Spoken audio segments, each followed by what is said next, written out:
Greetings everyone. I am Dr. Vikram, Vasagan, consultant diabetologist in the Mission Health Services, Naganuru. On the occasion of World Diabetes Day, I will be talking about a basic topic that is type 2 diabetes and its implications. I hope you will find this very interesting. So when we talk about diabetes, we will be talking about the ABCD of diabetes. So for example, A stands for A1C. We all know A1C measures the amount of blood glucose attached to hemoglobin. It indicates the average sugar value for the last 3 months. And if you have diabetes, an ideal HbA1c level is 6.5% or below. As a rule, the more glucose in the blood, the more HbA1c is produced. B is for blood glucose monitoring. Blood glucose monitoring at home is called as self-monitoring of blood glucose or SMBG. It helps to understand one's diabetes control. The benefits of checking blood sugars at home or self-management of blood glucose, it helps in determining which foods are the best, helps understand how well the medication is working. It reduces the anxiety and about the fluctuations in blood glucose levels. C stands for cholesterol. Diabetes tends to lower good cholesterol and increase bad cholesterol. So this increases the risk of heart disease and stroke. The optimal cholesterol levels, total cholesterol is about 150 milligrams per deciliter. LDL, which is also known as bad cholesterol, is 100 milligrams per deciliter. And HDL, which is good cholesterol, should be always more than 40 or 50 milligrams per deciliter. D stands for diet. Diet is a very key component in managing diabetes. So here are some basic tips about how to manage your diet. It should be a very balanced diet with a mixture of nutrients. Meat should be consumed at regular times with low fat and high fiber contents, including a limited amount of carbohydrates. E stands for exercise. So exercise is one of the pillars of diabetes. You have to keep yourself fit and do regular exercise, which is always going to be helpful. Exercise at a very moderate and vigorous level. Brisk walking, hiking, climbing stairs, swimming, cycling or stationary cycling all helps in maintaining a healthy body. Even playing sports if you can, like basketball, tennis or even badminton and other sports also help in maintaining your sugar levels. F stands for fasting blood glucose. Fasting is the measure of your overnight blood glucose levels, that is when you are in the overnight fasting state. The fasting blood glucose should be always be less than 99 or lower is normal. Fasting blood glucose between 100 to 125 is known as pre-diabetes. Fasting glucose of more than 126 milligrams per deciliter indicates you have diabetes. G stands for gestational diabetes or pregnancy diabetes. So gestational diabetes is managed or diagnosed for the first time during pregnancy. It is a type of diabetes that can develop during pregnancy in women and who don't have diabetes. It occurs when your body can't make adequate insulin during your pregnancy and due to hormonal changes in your body. H stands for heart health. People with diabetes are more likely to get heart disease. And if you are a diabetic, it is smart to take care of your heart by some important tips. Controlling your cholesterol and blood glucose levels and your blood pressure levels, tracking your diabetes and keeping it under check, being physically active, addressing stress and depression. And for more details, you can always consult your treating physician or doctor. I stands for insulin. You all know that insulin is a hormone which is produced in the pancreas. It helps to use and store the blood glucose in your body, and whatever glucose it comes from the food, it helps to control the blood glucose level. In type 1 diabetes, the pancreas are no longer able to make insulin. In type 2 diabetes, insulin is made, but their bodies do not respond well to the insulin produced. Insulin cannot be taken orally as a pill as of now. It is injected with a fine needle into the fat under the skin for it to get into the blood. J stands for juvenile diabetes.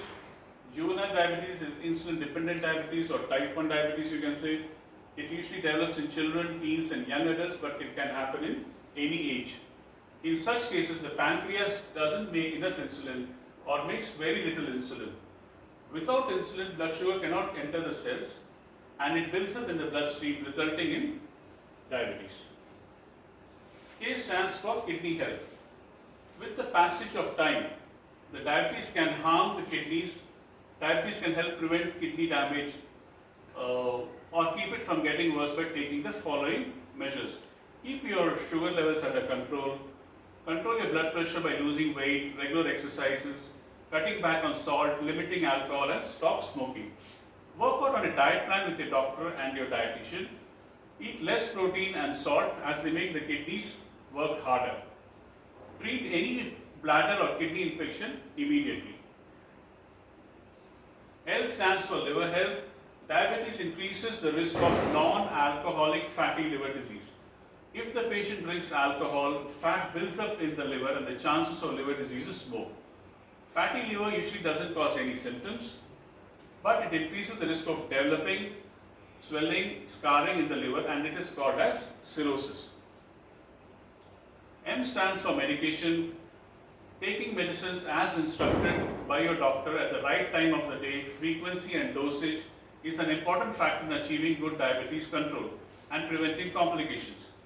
Taking medications as a part of a daily routine and using pill boxes are helpful in managing your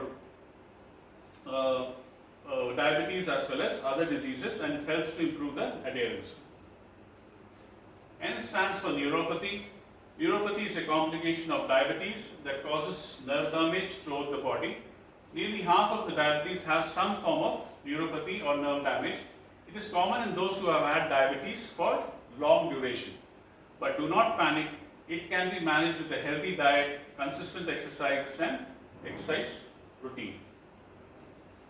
O stands for obesity. If you have diabetes, the extra weight makes you more likely to get heart disease or high blood pressure.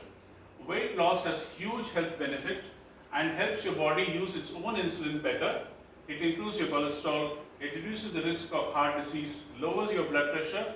So put healthy limits on calories you eat and get more exercise. P stands for postprandial blood glucose, which is just like fasting, is before your food. Postprandial is 2 hours after your food.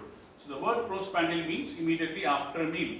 It refers to the blood glucose after eating. The test is done to see how your body responds to sugar and starch after your meal. Q stands for quality of life. It is common to feel sad and angry when you are having diabetes. Maintaining a good quality of life can help you cope with diabetes. Learn ways to reduce your stress. Try deep breathing, gardening, walking, meditation and working as your hobbies. And listen to good music, eat healthy and well, stay active and take your medications on time. R stands for retinopathy. Retinopathy is a common eye problem which results from diabetes. Diabetes can damage the retina, which is the nerve tissue at the back of the eye that is sensitive to light and responsible for vision. Changes in the tiny blood vessels that send blood here cause eye damage. Keeping blood sugar in control can reduce the risk of eye damage and prevent eye damage from getting worse. S stands for symptoms of diabetes. These are the basic symptoms of diabetes which can be easily absorbed. This includes frequent urination, increased thirst or hunger, weight loss without trying to lose weight, blurry vision, numb or tingling sensation in the hands or feet, dry skin, and having sores that heal slowly. T is for target. In diabetes, the target treatments for diabetes are to prevent and delay the complications and to improve the quality of life. So the target HbA1c should be between 6 to 7. The blood glucose should be around 110 to 115 or 120 milligrams. Postprandial blood sugar should be always less than 160. U stands for urea. Urea or the blood urea nitrogen is the marker to assess kidney health in individuals with diabetes. Urea is formed by the liver and carried by the bloodstream to the kidneys for excretion. So the kidneys that function poorly due to diabetic nephropathy fail to eliminate urea or excrete urea from the urine. This causes increased concentration of urea in the bloodstream. And V stands for vascular disorders. Vascular disorders in diabetes include microvascular and macrovascular complications. Microvascular complications affect the small blood vessels of the eye, kidney, legs and feet. Macrovascular complications affect the vessels of the heart, brain and legs. And controlling blood glucose levels helps to reduce and prevent the risk of these complications. W is for wound care. We all know diabetic individuals suffer from delayed wound healing. So that is because of poor circulation of blood to the feet and loss of feeling in the feet, and due to diabetes it leads to foot problems. So you have to be alert for any cold sensation or numbness in the feet. You have to examine your feet daily. Watch for a new sore or any wound and any irritating spot that is not healing, or any break or any cracks in the skin. Consult your doctor immediately for any discomfort in your feet to avoid further complications. X stands for X syndrome, so also known as metabolic syndrome. X syndrome is also known as metabolic syndrome. It is a group of disorders or problems. So first is hyperinsulinemia, glucose intolerance, high VLDL or triglycerides, low HDL and hypertension. So all these, if you have, that means you fall under the category of X syndrome or metabolic syndrome. Y stands for yeast infection or fungal infections. So microorganisms that belong to Candida or yeast can easily cause infection in individuals with diabetes. Also, the recovery time from infection in these individuals is prolonged in comparison to those without diabetes.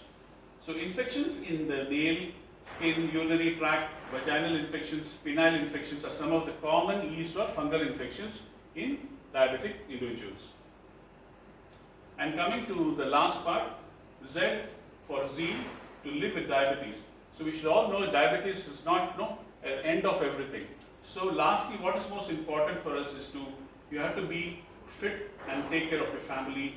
You should have fun. You should have that energy to do well in everything. Everything you do to take care of yourself gives you more and what matters most. So make diabetes a part of your life instead of life being all about diabetes. At the end, I would like to end with this simple saying: diabetes is not a life sentence. It is a chance to make healthier choices and live a fulfilling and satisfying life. Thank you.